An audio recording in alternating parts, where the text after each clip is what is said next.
मैया ने कहा पिया सब कुछ तो भरा है लेकिन कुछ भी शोभा नहीं दे रहा है। और माताओं ये बात सच है कि चाहे कितने प्लॉट खरीद करके डाल दो, चाहे कितने सुंदर महल बनवा करके खड़े कर लो, चाहे कितनी दरवाजे पर गाड़ियां लेकर के खड़ी कर लो, जब तक आंगन में एक बेटा नहीं है, एक खिलौना नहीं है, तो महाराज कुछ भी शोभा नहीं देता है। मैया ने कहा पिया सब कुछ भरा है लेकिन एक बेटा के बिना सब कुछ सूना सूना सा लग रहा है। महाराज दान बात बोले पागल हो गई, चिंता क्यों कर रही हो? चिंता मत करो क्योंकि चिंता करने से कष्ट तो नहीं मिट सकता है। और आज महाराज उत्तान पात ने अपनी पत्नी की कलाई पकड़ी और समझा करके बोले हैं सुनो प्यारी क्यों रो रही हो, मेरी बात सुनो।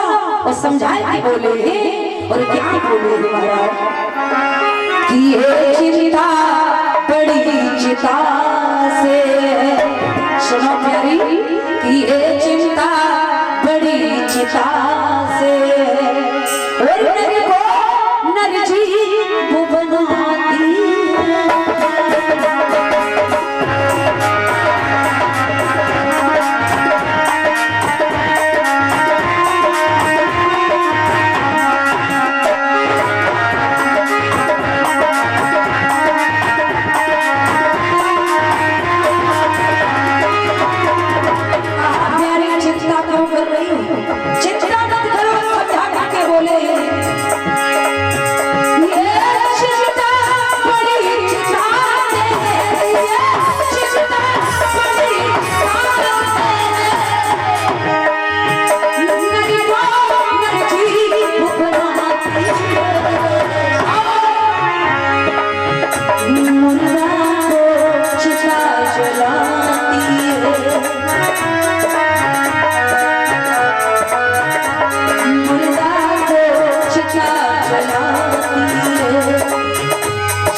चिंता करने से कष्ट तो नहीं मिट सकते हैं। और जो व्यक्ति चिंता करता है तो जैसे कि चिता को मुर्दा को चिता जलाती है ना, उसी प्रकार से इंसान को चिंता खा लेती है। इसलिए प्यारी चिंता मत करो, चिंता करने की जरूरत नहीं है। सुख देना सुख लेना ये तो परमपिता परमेश्वर की अनुकंपाएं हुआ करती है। जब भगवान की इच्छा होगी, भगवान की मर्जी होगी तभी तो पुत्र की प्राप्ति हो सकती है, रोने से नहीं, चिंता करने से नहीं कष्ट मिट सकता है। इसलिए आप चिंता मत करो। मैया ने कहा पिया तुम तो आंगन से चले जाते हो, इस आंगन में मैं रहती हूँ, मुझे बिना बेटे के कुछ भी अच्छा नहीं लगता है। बोले तो कहना क्या चाहती हो, साफ साफ कहो। मैया ने कहा पिया एक बात कहना चाहती हूँ। बोले क्या?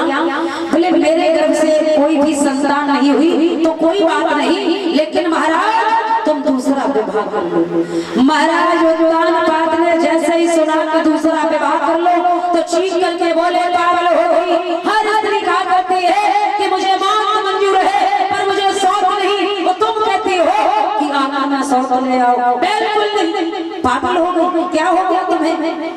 मैया ने कहा कुछ भी सही, लेकिन तुम विवाह जरूर करो। एक भी बात नहीं मानी तो महाराज उत्तानपाद ने अपनी पत्नी के कहने के अनुसार से दूसरा विवाह किया है।